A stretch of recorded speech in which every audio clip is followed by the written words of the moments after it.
Salut à tous, on se retrouve concernant Marcelo Brozovic et aujourd'hui je vais expliquer pourquoi selon moi c'est une bonne idée du Barça. Alors on donnera d'abord les informations, après on va voir si c'est crédible ou non et ensuite je donnerai mon avis et puis on parlera aussi de plusieurs points assez importants au niveau tactique, tout ça vous verrez bien.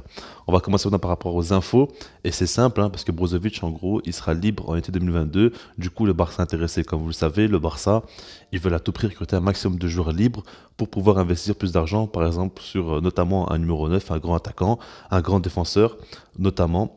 Donc du coup voilà. Maintenant Brozovic il intéresse le club, ils veulent le recruter. En gros ils ont demandé carrément aux joueurs de ne pas prolonger avec l'Inter, selon les informations ça va en Italie. Et c'est assez sérieux de ce qu'on voit. Après j'ai vu qu'il y a des journalistes aussi qui ont contredit un peu l'info, donc on ne sait pas trop si vraiment c'est 100% fiable ou non. Moi en tout cas je peux pas vous dire dans cette vidéo là si c'est vrai ou non, est-ce que vraiment il pourrait rejoindre le Barça. Pour l'instant c'est beaucoup trop tôt. On parlera surtout de qu'est-ce qu'il pourrait apporter au Barça. Mais par rapport aux infos, pour en terminer là-dessus, on parlerait donc d'un salaire de 8 millions annuels, 8 millions nets pour Brozovic. C'est quand même un beau salaire. L'Inter proposait 6 à 7 millions d'euros. Le Barça proposerait donc un peu plus, 8 millions d'euros pour qu'il rejoigne le club. Et là, Brozovic serait en train d'hésiter. Et c'est pour ça qu'il n'aurait pas prolongé avec l'Inter. Moi, en tout cas, ce que je sais, c'est que ça fait quand même plusieurs mois déjà, je ne me trompe pas, ça fait déjà au moins 2 mois qu'on parle de Brozovic avec un accord du côté de l'Inter pour prolonger. Et jusqu'à maintenant, ça s'est pas fait. J'ai pas trop compris pourquoi c'est pas fait. J'ai pas pensé à ça. Mais c'est maintenant que je me suis dit, c'est vrai que c'est bizarre un petit peu. Et là-dessus, oui, là-dessus, j'en suis sûr. Maintenant, le reste, je sais pas trop si vraiment il peut rejoindre le Barça, si vraiment il est intéressé. Et surtout, si les infos sont fiables, est-ce que le Barça a vraiment proposé 8 millions d'euros pour Brozovic? Donc, comme je l'ai dit, le but de la vidéo ne sera pas de voir si c'est fiable ou non à 100%. Ce sera surtout de voir qu'est-ce qu'il pourrait apporter au Barça.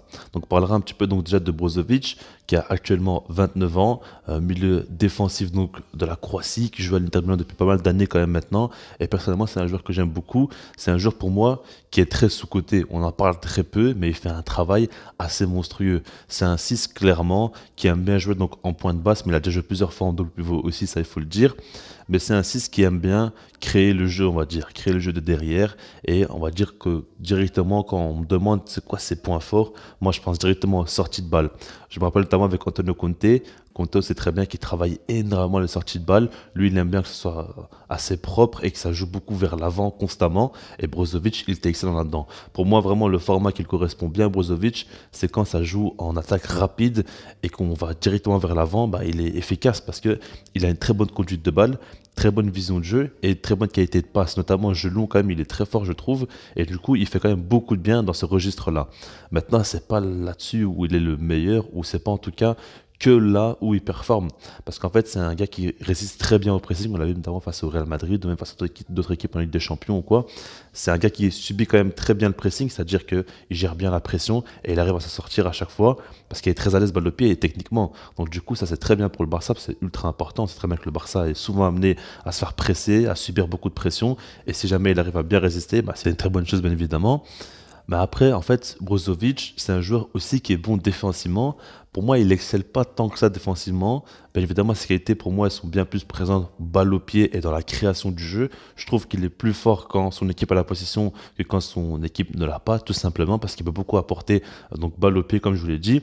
Maintenant, c'est un joueur intelligent qui a une très bonne lecture de jeu.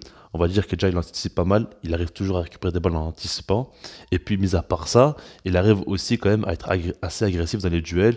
Par contre, si on peut vraiment souligner un défaut, c'est par rapport à son jeu de tête. Moi, je trouve pas du tout qu'il est très fort. De toute façon, les duels aériens gagnés, il est à peu près à 40%.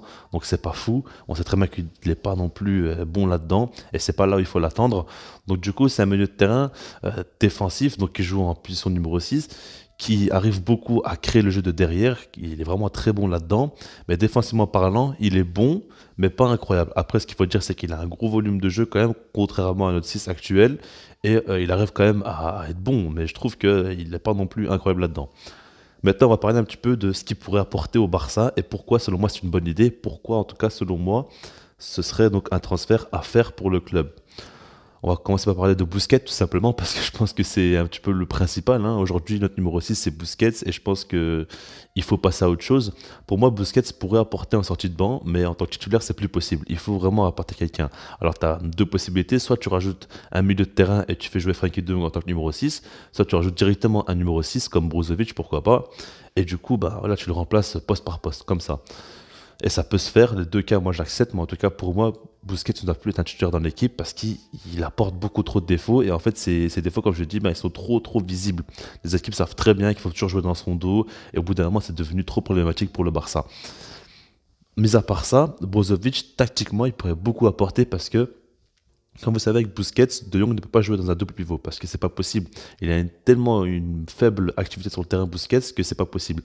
Maintenant, avec Brozovic, c'est possible parce qu'ils peuvent très bien donc jouer en double pivot. On peut imaginer Brozovic, Frenkie De Jong avec Pedri en numéro 10 par exemple, hein. Le numéro 10, ça peut être n'importe qui, mais vous avez compris l'idée. Parce que, en fait, De Jong pourrait retrouver vraiment son niveau. Parce que c'est là où il a excellé. Beaucoup de gens disent que c'est en poste de numéro 6 qu'il a excellé. C'est pas vraiment la vérité. La vérité, c'est qu'il a excellé dans un poste de double pivot. Pourquoi? Parce qu'à ce poste-là, il peut déjà jouer de beaucoup plus bas, il touche beaucoup plus de ballons et il a un jeu assez équilibré. C'est-à-dire qu'il a aussi un rôle défensif, ça ok, mais c'est un joueur aussi qui peut beaucoup se projeter à cette position-là parce qu'il est souvent à côté d'un 6 donc qui reste beaucoup plus bas sur le terrain et normalement dans le pivot, il y a toujours un joueur qui se projette plus que l'autre et c'est souvent De Jong. De Jong, il aime bien se projeter aussi parce qu'il a vraiment un énorme volume de jeu et là avec Brozovic, ben, ce serait parfait parce que Brozovic, il aime bien plus rester derrière. Du coup, on pourrait imaginer De Jong qui se projette plus, qui apporte beaucoup plus au jeu et qui apporte plus de derrière surtout. Donc c'est un rôle totalement différent de ce qu'il a. Vous me direz peut-être que Xavi actuellement ne joue pas du tout comme ça. Maintenant, il n'a pas le joueur pour jouer comme ça. Donc ça, il faut le dire. Et puis même si que le Barça continue à jouer en 4-3 classique, ben, on peut imaginer Brozovic en point de basse, c'est très bien le faire, avec notamment De Jong et Pedri. Ça, c'est quand même une chose aussi intéressante. Et en fait, dans tous les cas, c'est un bonus parce que le Barça pourrait jouer d'une manière différente au milieu de terrain. Et c'est quand même une très bonne chose tactiquement de pouvoir changer comme ça, passer à 2 3 attaquants, à 4 attaquants, même un milieu de terrain aussi différent, pourquoi pas. C'est quand même très intéressant selon moi. Et ça peut apporter que des plus au Barça. Donc du coup, c'est une très bonne chose. Après, ce qu'il faut dire, c'est qu'il arrivera libre, Brozovic, donc c'est 0 € par rapport au transfert, ce sera juste le salaire qu'il faudra payer. Mais quand on parle des infos comme quoi donc la masse salariale actuellement elle est de 97 millions d'euros, bon, elle pourrait passer de 300 à 400 millions l'année prochaine. Normalement, le Barça n'aura pas de difficulté à l'enregistrer tout simplement. Et pour moi, c'est une très bonne chose par rapport à ça. Et du coup, Brozovic, c'est pas non plus un joueur incroyable, mais pour moi, c'est un très bon joueur. Et à son poste, il fait peut-être partie des 15 meilleurs au monde, je pense. Quand même, on peut le mettre dans le top 15. Et c'est un joueur qui apportera directement quelque chose au Barça, que ce soit directement, simplement sur du poste par poste avec Busquets ou tactiquement aussi. Donc, du coup, Brozovic, pour moi, c'est un joueur qui a vraiment de quoi réussir au Barça. Il a le style de jeu qui correspond bien au club et il ferait du bien quand on voit le niveau actuel de Busquets, notamment dans les grosses rencontres. Donc, du coup, les commentaires par rapport à Brozovic, est-ce que vous êtes pour ou contre son arrivée? Et puis, sinon, moi, je vous dis peace.